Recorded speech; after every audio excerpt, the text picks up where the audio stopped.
You knock on the door, no answer. You knock again, a muffled "what?" comes back. You open it just a crack, and there they are, lying on the bed, phone in hand, headphones on, lights dim. The same scene you've walked into 100 times before. And you stand there for a second thinking, what is actually going on in there? Are they okay? Are they lonely? Are they depressed? Or is this just normal? If you're the parent of a teenager, you know exactly what I'm talking about. And if you've ever felt a mix of worry and confusion standing outside that closed door, this video is for you, because today we're going inside that room, not to judge, not to alarm you, but to actually understand what the science says is happening with your teenager and what you should be watching for. Let's start with something that might surprise you. Your teenager spending time alone in their room is not by itself a problem. In fact, it may be one of the most developmentally important things they can do right now. Here's why. The brain doesn't finish developing until around age 25, and during adolescence, roughly the years between 12 and 18, the brain is going through one of the most intense periods of rewiring it will ever experience.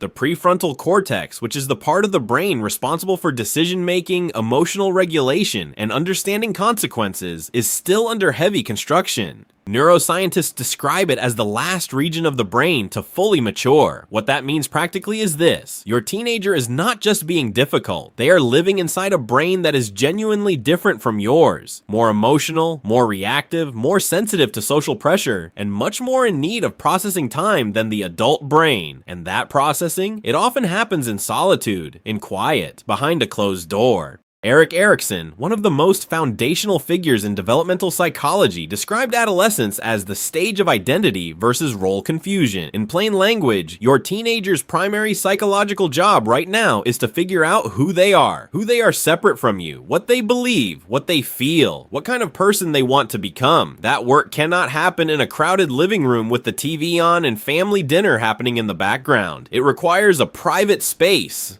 And for most teenagers, that private space is their bedroom. Now, here's a distinction that I think every parent needs to hear clearly, because it changes everything. Not all alone time is the same. In 2019, researchers at UC Santa Cruz and Wilmington College, led by psychologist Dr. Virginia Thomas, published a study in the Journal of Adolescence that looks specifically at the difference between chosen solitude and imposed solitude in teenagers and young adults. What they found was striking. When teenagers choose to spend time alone, for reasons like self-reflection, creative expression, or simply needing quiet to recharge, that solitude is not a warning sign. It is a healthy, developmentally appropriate behavior. It supports identity formation, emotional well-being, and personal growth. But when teenagers are alone by default, because they feel rejected by peers, because social anxiety makes connection too painful, or because they've been emotionally cut off from others, that kind of isolation is a genuine concern. It's associated with higher rates of social anxiety, loneliness, and depression. The key factor is not how much time your teenager spends alone. The key factor is why.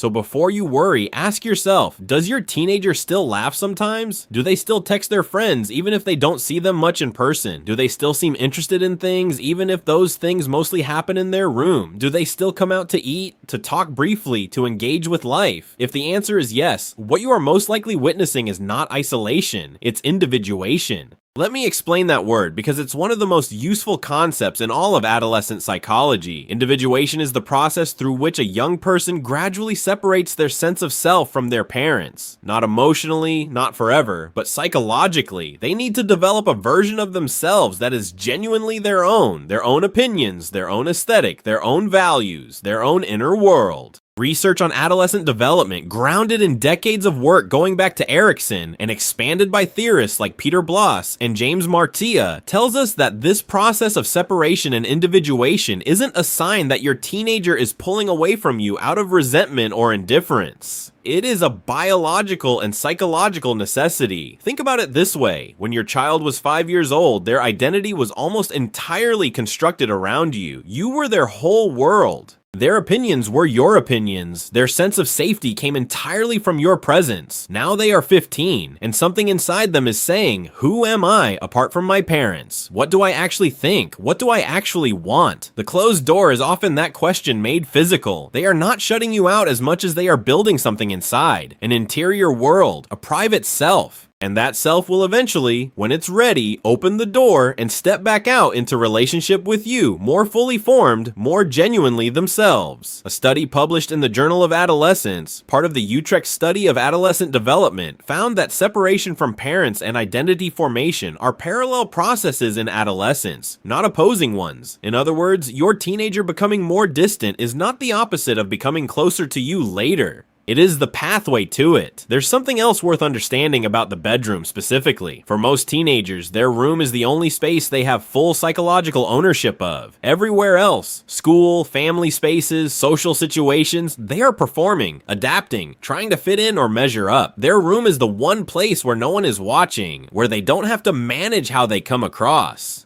Research in environmental psychology tells us that this kind of spatial autonomy, having a space you feel you genuinely control, plays an important role in developing a sense of personal dignity and self-esteem. The music they play in there, the posters on the walls, the way they arrange their things, these are not trivial choices. They are early acts of self-expression, experiments in identity. Your teenager is using their room to answer quietly and privately the question, what does my world look like when it's entirely mine? Researcher Reed Larson studied 483 adolescents and found that for teens, listening to music alone in their bedroom was one of the primary ways they cultivated what he called a private self, a stable internal sense of who they are emotionally and experientially. So the next time you walk past that closed door and hear music playing, remember, something real is being built in there. Now, I want to address something that many parents bring up when they talk about their teenagers' room time, and that's sleep. Yes, teenagers sleep a lot, and yes, a lot of that sleeping happens in their rooms. And no, it is not laziness. Research from neuroscience is very clear on this.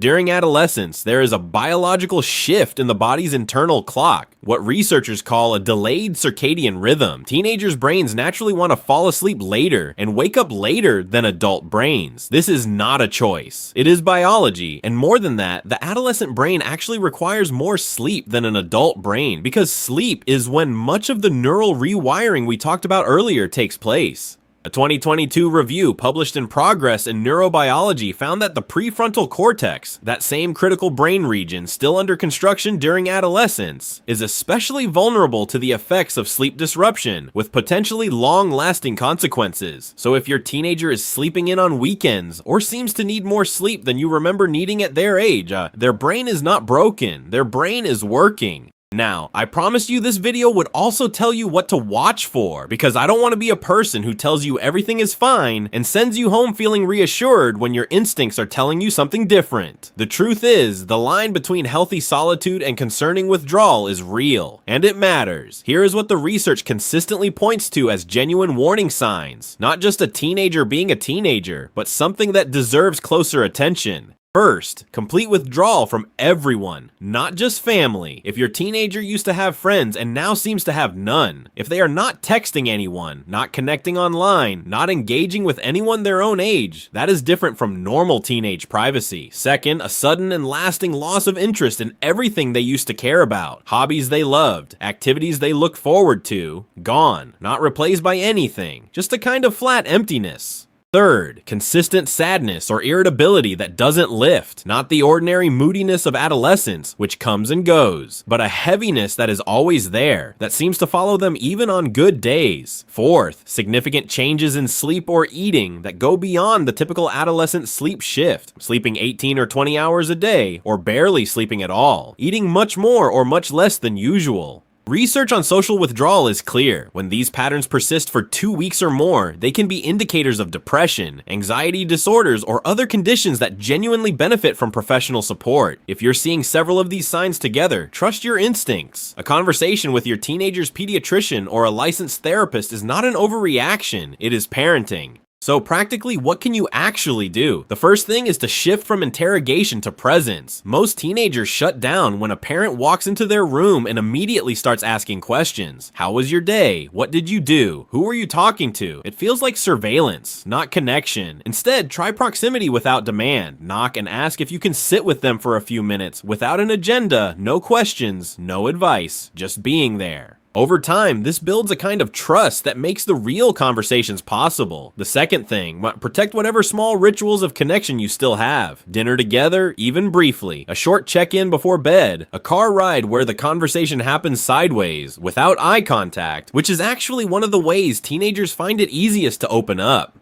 Researchers describe what happens in adolescence as a shift in the parent-child relationship, from authoritarian to more egalitarian. Your teenager is not looking for a boss anymore. They are looking for a person who respects them while still being present. That is a different kind of relationship to build, and it takes patience. Third, let their room be theirs. Within reasonable limits, their space is their space. Respecting that privacy sends the message, I trust you. And that trust, more than almost anything else, is what keeps the door, figuratively, open between you. Here is what I want you to take away from this video. Your teenager behind that closed door is not disappearing from you. In most cases, they are doing exactly what they are supposed to do at this stage of life. They are building themselves, quietly, imperfectly, in their own way. Your job is not to open that door by force. Your job is to make sure they know they can open it themselves, and that when they do, you will be there. That is not a small thing, that is everything. If this video helped you understand your teenager a little better today, share it with another parent who might need it, and tell me in the comments. What is the one thing you wish you understood about your teenager that you don't yet? See you in the next one.